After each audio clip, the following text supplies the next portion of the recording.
I cannot hear the laughter of the children across the street playing on the playground.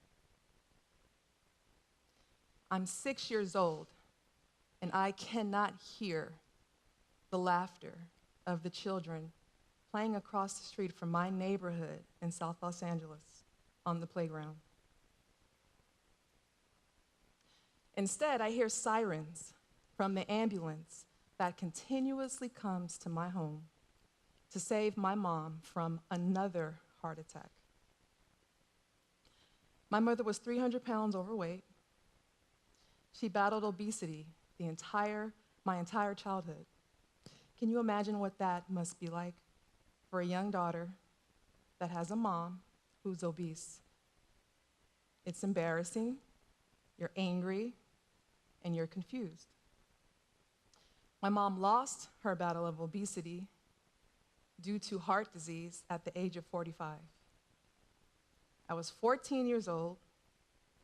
I became a motherless daughter at the age of 14. My mom died in my arms, literally, from her heart disease because of her obesity. Now, obviously, an event like that has a tremendous impact on me as a young child. It left me with lots of questions, right, about human behavior, why people get obesity in the first place. So one of the major contributing factors that I really have always thought about is environment. What sort of environment, besides the normal human behavior? We know eating a lot, overeating causes obesity, but what about environment? What are the contributing environmental factors that help bring on the disease of obesity? So just by a quick show of hands, how many of you in the audience has heard of the term food desert? This is great. So in my community of South LA, now it's termed a food desert, but of course it was a food desert 20 years ago when I was growing up. And so when I walked to school every day, I would not pass healthy sit-down restaurants. I didn't pass large grocery stores, right? I passed liquor stores, small mom and pop markets, and Chinese food stores, right? Or the 3-in-1 combined, where you can go in, you can buy a pair of socks, pick up 2 egg rolls, and get a gallon of milk. That was our community. That was my community that I was raised in. And so fast forward to my adult life, thinking about the environmental factors that I was raised in, I decided to become a change within this system that's already cost 300,000 plus people their lives, right? 300,000 people, if not more, die every year from obesity. And so for the past 5 years, I thought about, well, what can I do? How can one particular person, besides general education, prevent something like obesity and heart disease? So I got into food policy. And we know that policies in general can create change on a city, state, and global scale, right?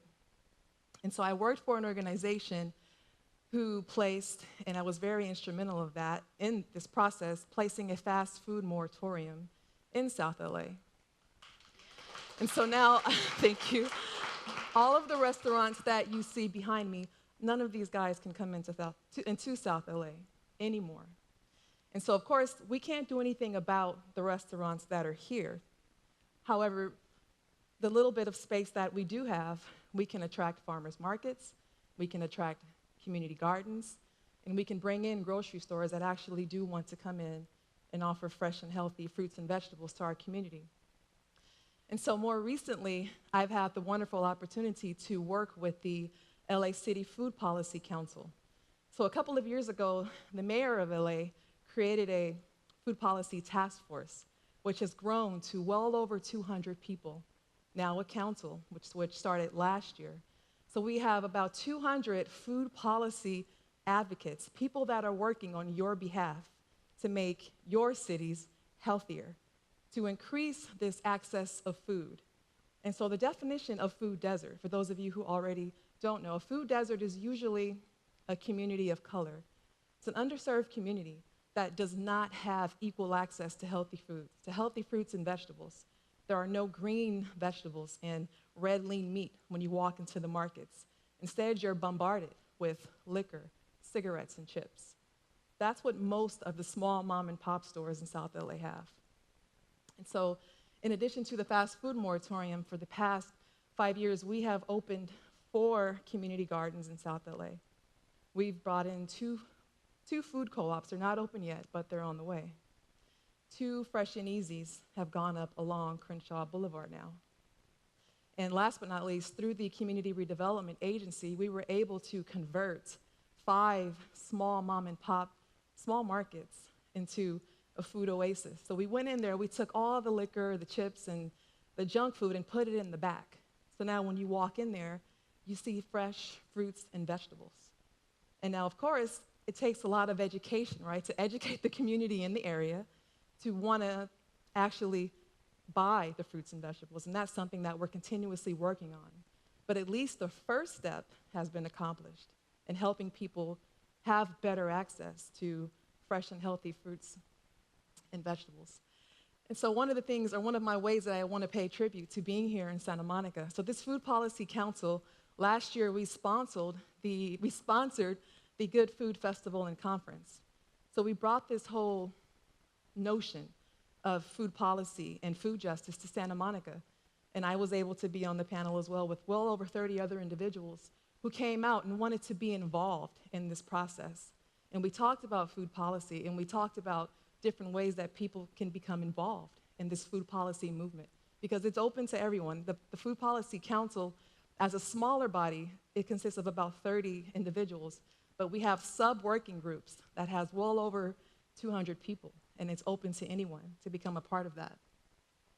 And so, in closing, you're probably wondering, I'm sure you all are, how can I become involved, right? Well, besides joining us in the Food Policy Council, Santa Monica, as you all already know, has a wonderful farmers market. Shop local, eat local, start your own food co-op. It's actually not as hard as a lot of us think it is. And so in closing, sure, I can tell you, well, if you know someone with obesity, educate them or provide them with the tools and resources to help them. When I was a child, I obviously could not help my mom because I did not have the education at the time or the resources, but now you do. All of you standing in front of me, you do.